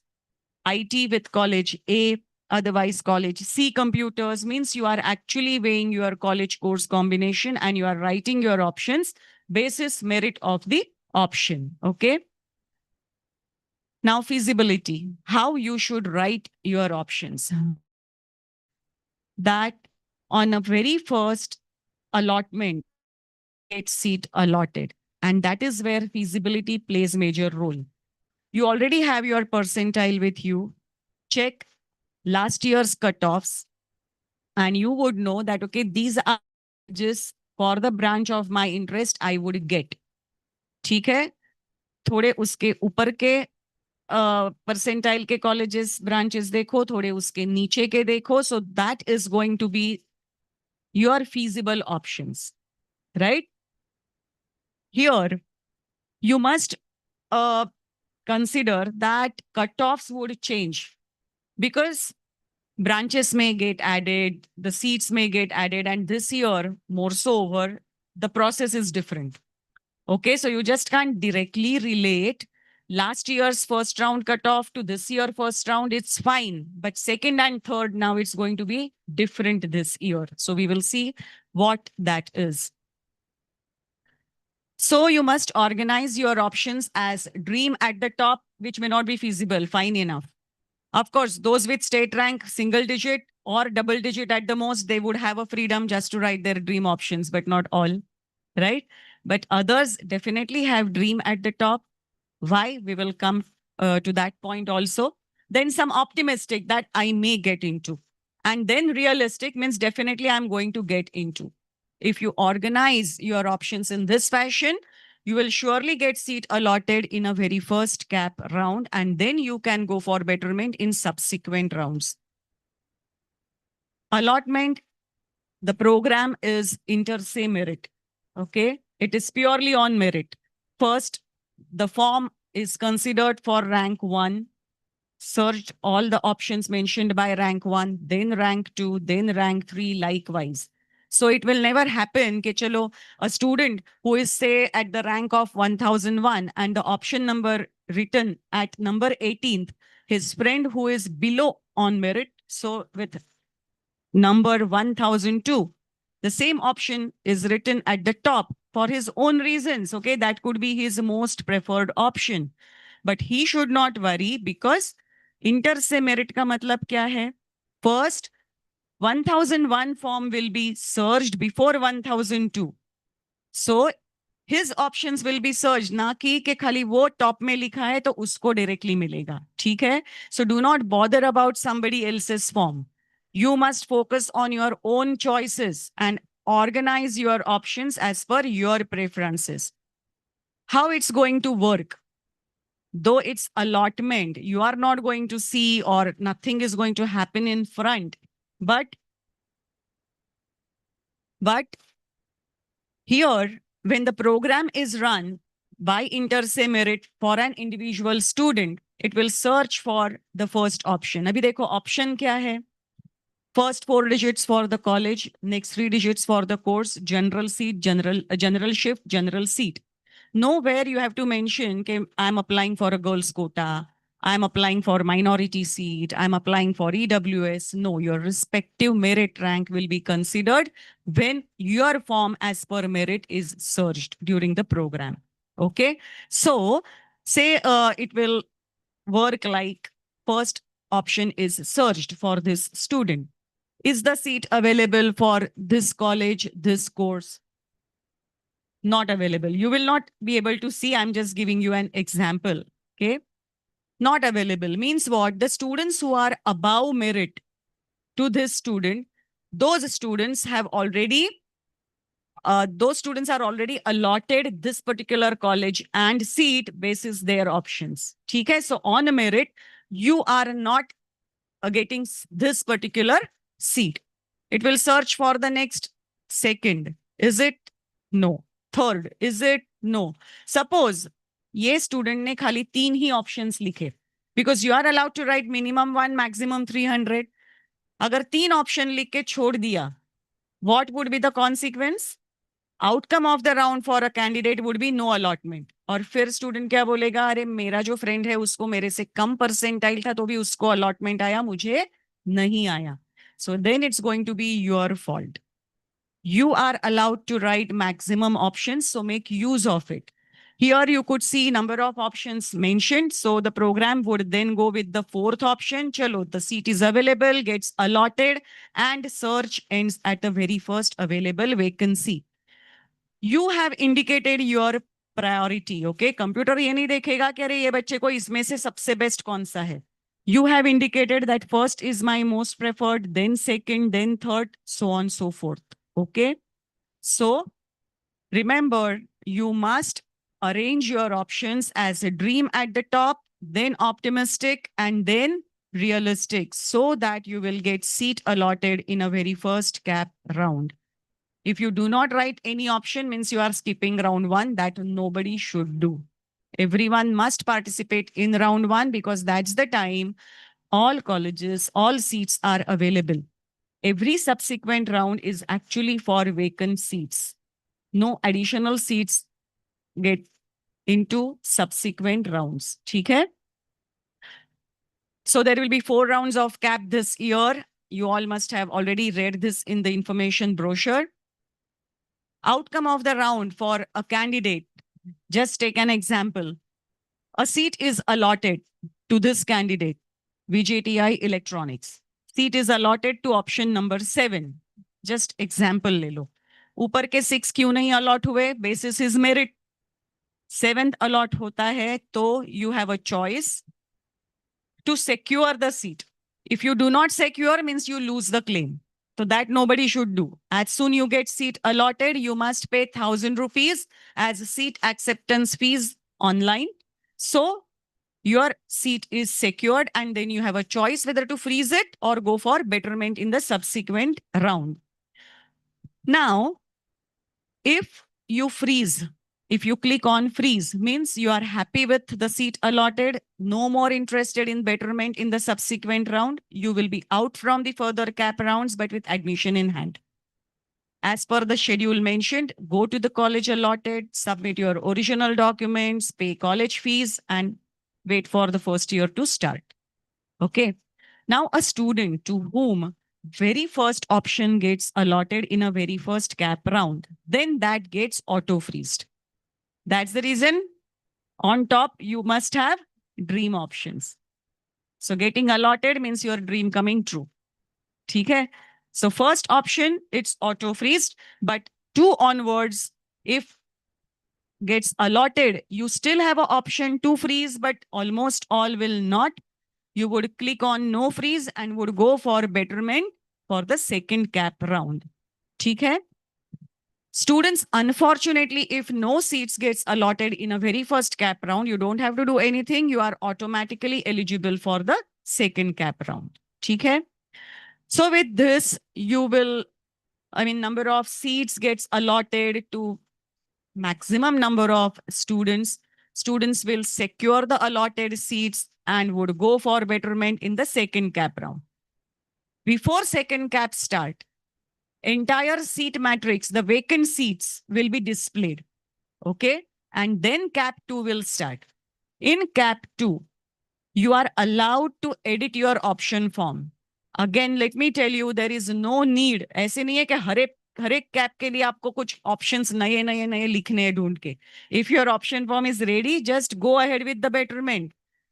Do that exercise just once and wait for betterment in the subsequent round. In the second round of CAP, the same inter-se merit, the allotment program would run, and you need to check now whether I'm allotted a better seat. जैसे कि first CAP में समझो candidate was allotted to the option number 7. What may happen in the second round? The candidate would still be at option number 7. Fine, go ahead with the betterment. ठीक है? Or else the candidate may be shifted to, for example, option number 5, means offered a better seat basis the vacancy. Now the 7th one, which was allotted, is automatically gone and you are shifted upward to the 5th position. You don't have to again pay 1,000 rupees. Seat acceptance fees to be paid only once, which the candidate has already paid during their first CAP allotment. ठीक है? Now the seat allotted to option number 5, fine, he can still go ahead with the betterment because in the second CAP round, now this year, allotted to option 1, 2, or 3, then it is auto-freezed. So again, you must have dream options at the top so that you will get chance to go for betterment. ठीक है, तो हर कोई सबसे ऊपर VJTI computer, VJTI IT लिखो irrespective of your percentile. तो अपने आप क्या होगा, पहले 2 options तो मिलने का chance है नहीं. At least you can go ahead with the betterment in the third CAP round. ठीक है? So then the third CAP will start. Here now, if allotted to any of the options 1 to 6, again a major change than last year, then it's auto-freezed. ठीक है? So keep in mind, again, all dream options at the top. So if option 7 onwards is allotted still, then only those candidates will participate in the final 4th round. And that is the final round. So here the seat that gets allotted is your final admission. Go to the college, pay college fees, submit originals, and then after 4th CAP, almost all engineering colleges will start with their first year of engineering. Okay. So this is going to be the process for you. Hopefully, after 21st, soon they will start with their CAP round 1. Approximately around 8 to 10 days it take for one CAP to get over. तो और एक महीना आपके पास आराम से है till all 4 rounds to get over.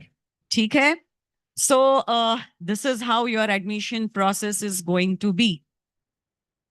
Any questions? If you have, you can ask, or else we can even have question answer session in M101 if there are many more questions. Okay. So thank you very much for coming to our campus and attending today's session. Okay. Yeah. Thank you. Well, as we conclude today's event, I take this moment to express heartfelt gratitude to our principal, vice principal, and higher authorities for their support and vision, our esteemed panelists for their inspiring thoughts, and the faculty and organizing committee for their seamless coordination, and to you, our wonderful audience, here and on YouTube for your enthusiastic presence. We hope today's seminar has given you clarity and confidence about your future in engineering. Wishing you all the very best for admission 25-26. Well, I request everyone to exit the auditorium through the rear doors. We invite you to visit the VIT department kiosk located in M101 lobby area. Dedicated admission counselors are available in M101 to provide guidance and support.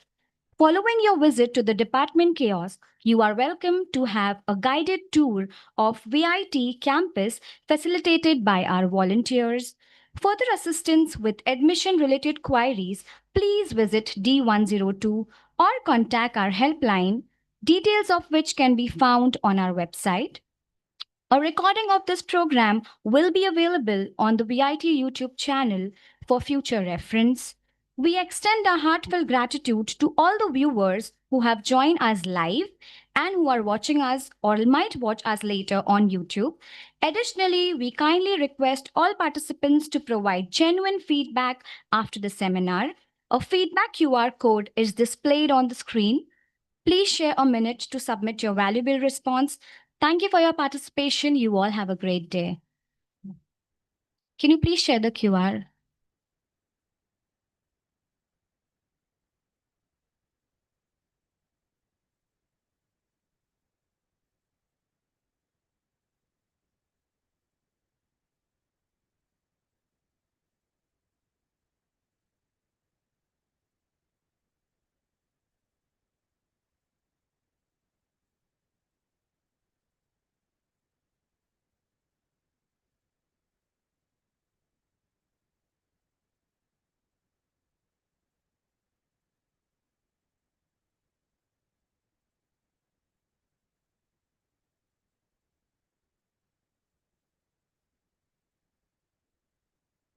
All right, we'll share the QR in M101, requesting you all to move forward to M101. Thank you and have a great day.